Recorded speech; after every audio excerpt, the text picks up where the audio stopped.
Hello, स्वागत है आप सभी का हमारे क्या चैनल इंडिया एग्रीकल्चर एकेडमी में। तो आज हम क्या डिस्कस करने वाले हैं, एग्रोनॉमी की क्लास क्या 5 जो कि आपके क्या सभी एग्जाम्स के लिए इम्पोर्टेंट क्या होने वाली है। एकदम बेसिक से एडवांस तरीके से हम यहाँ पे क्या पढ़ने वाले हैं। और अगर आप IBPS AFO की तैयारी कर रहे हैं तो ये क्लास आपकी इम्पोर्टेंट होने वाली है। और अगर आप UP AGTA 2026 की तैयारी या फिर एग्रीकल्चर सुपरवाइज़र या राजस्थान EO की तैयारी आप कर रहे हैं तो ये क्लास आप सभी लोगों के लिए बहुत इंपॉर्टेंट क्या होने वाली है। तो आइए डिस्कस करते हैं हमारे क्या एग्रोनॉमी के अंदर राइस की क्रॉप। तो हमने आगे पहले क्या है काफ़ी इसमें फैक्ट क्या डिस्कस कर चुके हैं राइस के। आज हम यहाँ पे क्या डिस्कस करने वाले हैं राइस हाइब्रिड के बारे में, यानी कि संकर धान के बारे में कि इसका विकास कब हुआ और किसने इसका क्या विकास किया। तो सबसे पहले जो कंट्री थी इसका विकास करने वाली वो थी आपकी क्या है चाइना। कब इसका विकास हुआ हाइब्रिड राइस का, सबसे पहले 1974 में। और प्रोफेसर युआन लोंगपिंग जो चाइना के क्या प्रोफेसर थे, इनके द्वारा सबसे पहली बार क्या संकर धान यानी कि हाइब्रिड राइस का यहाँ पे क्या डेवलपमेंट किया गया। इसके बाद जो सेकंड कंट्री थी वो थी अपनी क्या इंडिया, यानी कि अपना प्यारा भारत सेकंड कंट्री।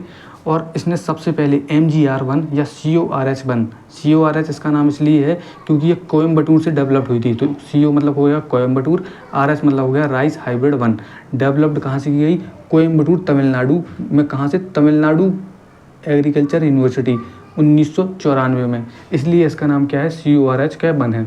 इसके बाद अगर हम बात करें यहाँ पे PRH का 1, PRH6 जो IARI के द्वारा यहाँ पे क्या डेवलप्ड की गई है राइस हाइब्रिड। ठीक है, IARI मतलब होता है इंडियन एग्रीकल्चर रिसर्च इंस्टीट्यूट, जिसकी स्थापना 1905 में पूसा में की गई थी। ठीक है, तो इसलिए इसका नाम क्या है PRH से है, क्योंकि P से होता है Pusa rice hybrid, Pusa rice hybrid 1 और पूसा राइस हाइब्रिड कौन सा आपका 6। ठीक है, इसके बाद अगर हम बात करते हैं father of hybrid rice in India, मतलब भारत में जो संकर धान के पिता कौन है, तो वो है professor E.A. Siddique. Professor E.A. Siddique को और क्या बोला जाता है, तो मिस्टर राइस ऑफ इंडिया, इन्हें भारत का मिस्टर राइस ऑफ इंडिया भी बोला जाता है। और ये बायोटेक्नोलॉजी एंड जेनेटिक्स, मतलब जो बायोटेक्नोलॉजी और जेनेटिक्स के क्या थे, एक प्रोफेसर थे। अगर हम बात करें इनके द्वारा बहुत सारी क्या वैरायटी का डेवलपमेंट किया गया राइस के हाइब्रिड में, जैसे आता है पूसा बासमती 1, पूसा 169 और पूसा कितनी 203, क्योंकि पूसा से ये डेवलप की गई है इसलिए इसका नाम क्या है पूसा 169 है, पूसा 203 है, पूसा बासमती है। ठीक है, आगे अगर हम बात करें यहाँ पे क्या है other important rice hybrid variety की, तो यहाँ पे कुछ और इंपॉर्टेंट वैरायटी हैं, जैसे कि APHR1। APHR का मतलब होता है आंध्र प्रदेश हाइब्रिड राइस, इसलिए इसका नाम क्या है APHR1। KRH1 मतलब के से कर्नाटका राइस हाइब्रिड, तो KRH का 1 हो गया। CORH का 2 यानी कि कोयम्बटूर राइस हाइब्रिड 2। अगर हम आगे बात करते हैं यहाँ पे बासमती राइस की, तो बासमती राइस में अगर पहली बासमती राइस की बात करें तो ये थी पूसा बासमती 1। पूसा बासमती 1 थी जो वर्ल्ड की पहली हाई यील्डिंग क्या सेमी डॉर वैरायटी थी, मतलब पूरे विश्व की पहली high yielding semi Dar variety थी, जिसका डेवलपमेंट किसने किया था, तो IARI 1989, मतलब अपने भारत में ही इसका सबसे पहले डेवलपमेंट किया गया था। ठीक है, इसके बाद अगर हम आगे बात करें यहाँ पे पूसा बासमती 1979 और पूसा बासमती 1985, ये बासमती की और भी वैरायटियाँ हैं जो कैसी थी, जो नॉन GM हर्बिसाइड टॉलरेंट थी, मतलब ये GM हर्बिसाइड के प्रति क्या थी, टॉलरेंट थी। और ये म्यूटेटेड ALS के जीन कंटेंट, और इसके अंदर क्या था, म्यूटेटेड ALS जीन इसके अंदर क्या था, पाया जाता था। इसके बाद अगर हम बात करते हैं यहाँ पे पूसा बासमती 1121 जो लॉन्ग ग्रेन, मतलब इसका जो दाना था बहुत ज़्यादा क्या था, लंबा था, तो ये लॉन्ग ग्रेन वाली थी। कौन सी, पूसा बासमती 1121। इसके बाद एक और आपको याद रखना है यहाँ पे कौन सी, तो वो है आपका PRH10, PRH10 जो कैसी वैरायटी थी, ये फर्स्ट बासमती राइस हाइब्रिड थी, फर्स्ट बासमती राइस हाइब्रिड। ठीक है, तो राइस बासमती अगर राइस की हाइब्रिड पूछ ले तो कौन सी थी, तो वो थी आपका PRH10। आगे हम बात करते हैं यहाँ पे कुछ और इम्पोर्टेंट क्या राइस वैरायटी की, जो कुछ अपनी एक स्पेशलिटी के लिए जानी जाती हैं, जैसे कि स्ट्रेस टॉलरेंट, यानी कि विपरीत परिस्थितियों को क्या सहन करने वाली आपकी जो क्या राइस की कुछ क्या किस्म है।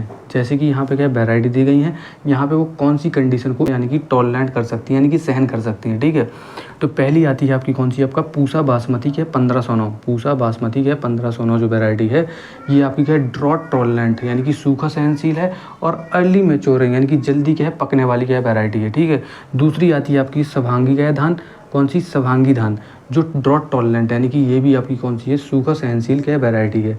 ठीक है, मतलब जो सूखा वाली जो परिस्थितियाँ होती हैं वहाँ पे ये क्या कर सकती हैं, इनको हम क्या ग्रो कर सकते हैं, यानी कि लगा सकते हैं। ठीक है, अगली आती है आपकी कौन सी, स्वर्णा सब, 1। जैसा कि यहाँ पे दिखाई दे रहा है स्वर्णा सब मतलब होता है सबमर्ज कंडीशन को टॉलरेट कर सकती है, यानी कि जहाँ पे क्या है पानी भरा रहता है, सबमर्ज कंडीशन होती है, तो वहाँ पे इस वैरायटी को अपन क्या कर सकते हैं, ग्रो कर सकते हैं। ठीक है, अगली वैरायटी है आपकी कौन सी, CR धान 801, जो टॉलरेट कर सकती है सबमर्ज कंडीशन को, साथ साथ ड्रॉट कंडीशन को और हीट कंडीशन को। मतलब ये तीनों कंडीशन को यहाँ पे क्या है सहन कर सकती है। मतलब अगर वहाँ पे पानी भी भरा है तो सहन कर लेगी, सूखा है तो भी सहन कर लेगी, और बहुत ज़्यादा गर्मी यानी कि हीट पड़ रही है तो भी वो क्या कर रहेगी, सहन कर लेगी। आगे अगर हम बात करते हैं यहाँ पे क्या है CSR 36, जो साल्ट टॉलरेंट है। ठीक है, CSR मतलब होता है साल्ट टॉलरेंट वैरायटी है। कौन सी, CSR 36 है। अगली कौन सी आपका, जलमग्न मतलब डीप वाटर टॉलरेंट, मतलब बहुत ज़्यादा डीप वाटर में भी ये क्या कर सकती है, ग्रो कर सकती है। ठीक है, अगला है आपका हिमालय क्या होता है, जैसा हिमालय होता है ना, तो हिमालय से क्या हो जाएगा, कोल्ड टॉलरेंट, यानी कि बहुत ज़्यादा ठंडक, बहुत ज़्यादा जो क्या ठंडे इलाके होते हैं वहाँ पे ये अपने खुद को क्या एडजस्ट कर लेती है, और जो कोल्ड एनवायरनमेंट होती है उसको क्या है टॉलरेंट यानी कि सहन कर सकती है। और सुटेबल होती है हाई एल्टीट्यूड, वही मतलब हाई एल्टीट्यूड मतलब हाई ऊंचाई वाली जो जगह है, ठीक है, वहाँ पे इसको क्या है हम ग्रो कर सकते हैं आराम से, जैसे हिमाचल वाला जो एरिया हो गया। ठीक है, अगली वैरायटी आपकी क्या है, फाल्गुना, जो टॉलरेंट कर सकती है क्या, आयरन टॉक्सिसिटी को। मतलब बहुत ज़्यादा अगर आयरन की मात्रा है और ब्राउनिंग यहाँ पे हो रही है तो उसको ये क्या कर सकती है, टॉलरेंट यानी कि सहन कर सकती है। ठीक है, इसके बाद हम बात करते हैं राइस की कुछ और इम्पोर्टेंट क्या वैरायटी के बारे में, जैसे कि यहाँ पे अदर इम्पोर्टेंट क्या वैरायटी, यानी कि धान की कुछ और इम्पोर्टेंट वैरायटी, ये बहुत ही इंपॉर्टेंट है। जैसे कि है म्यूटेंट क्या वैरायटी, यानी कि उत्परिवर्तित किस्म कौन सी है, तो पहली उत्परिवर्तित किस्म कौन सी है, वो है आपका जगन्नाथ, इसके बाद प्रभावती है, और कौन सी आपका क्या है, सत्तारी है। ठीक है, मतलब म्यूटेंट उत्परिवर्तित करके इनको क्या निकाला गया है। ठीक, अगली है पोकाली बहुत इंपॉर्टेंट है, 2-3 बार एग्जाम में पूछी भी गई है। ये साल्ट टॉलरेंट क्या वैरायटी है, जो कहाँ में है, केरला में क्या पाई जाती है। अगली है आपका DRR धान 45, जो पहली क्या है बायो फोर्टिफाइड क्या है राइस वैरायटी है। बायो फोर्टिफाइड राइस वैरायटी का मतलब यहाँ पे क्या है, कुछ यहाँ पे क्या है न्यूट्रिशन क्या वैल्यू यहाँ पे ऐड कर दी जाती है, और ऐसी जो वैरायटी क्या डेवलप होती है उसे हम क्या है बायो फोर्टिफाइड क्या वैरायटी कहते हैं।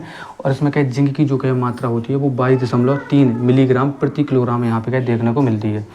अगली है आपकी क्या पहली पब्लिक सेक्टर की राइस हाइब्रिड अगर आपसे पूछ ले तो वो है PHB 71। ठीक है, इसके बाद है फर्स्ट सुपर राइस हाइब्रिड, मतलब पहली जो सुपर राइस हाइब्रिड है, धान की पहली सुपर वैरायटी कौन सी है, तो वो है आपका लूनीश्री।